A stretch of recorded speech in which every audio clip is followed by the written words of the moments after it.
Wes lah. Begini Ustadz, Ramadan tahun lalu itu kan rame-ramenya orang divaksin atau disuntik itu Ustadz. Iya.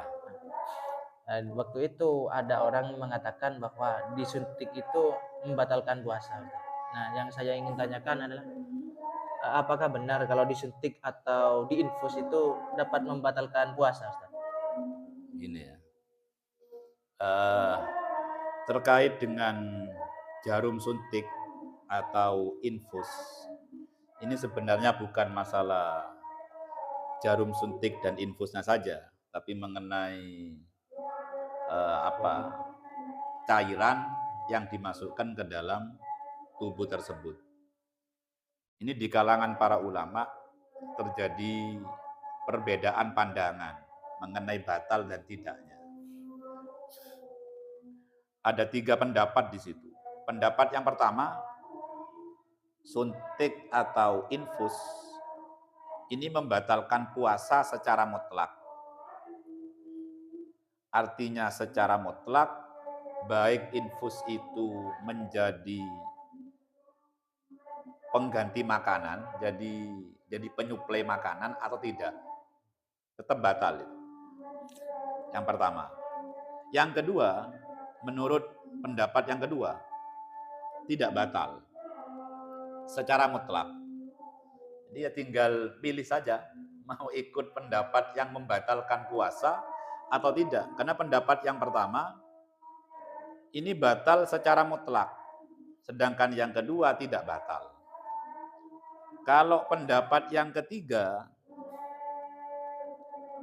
ini dipilah, lihat obat yang dimasukkan. Kalau memang infus itu masuk dalam kategori penyuplai makanan, iya, jadi pengganti makanan, maka puasanya batal. Tapi kebanyakan kalau infus kan memang penyuplai makanan, pengganti makanan. Tapi ada kadang jenis infus memang bukan untuk pengganti makanan. Nah, jadi pendapat yang ketiga ini dipilah.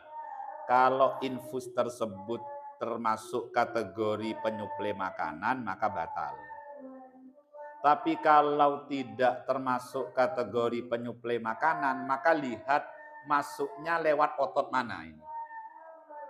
Kalau lewat otot yang dapat mengarah ke dalam perut secara langsung,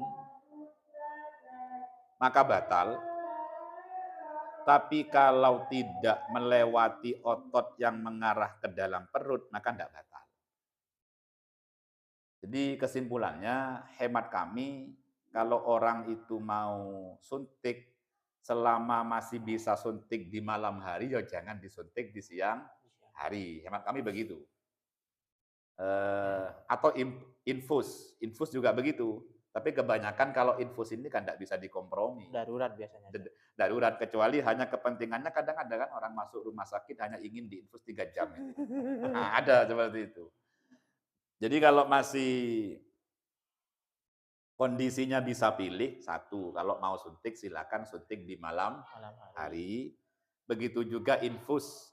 Kalau memang kepentingannya hanya infus 3 jam, maka diinfus di malam hari. Tapi ketika tidak bisa dihindari karena sakitnya sudah tidak bisa tertahan, ya silakan suntik di siang hari atau diinfus di siang hari, tinggal kita mengikuti pendapat ulama mana yang mau diikuti.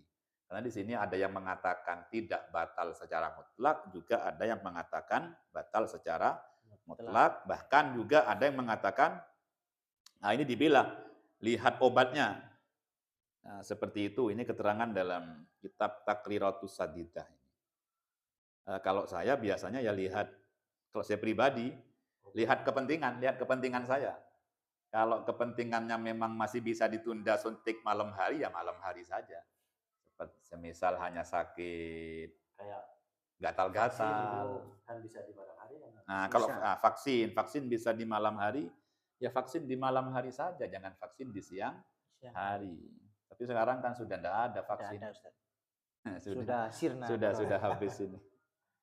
Sudah habis. Allahu a'lam.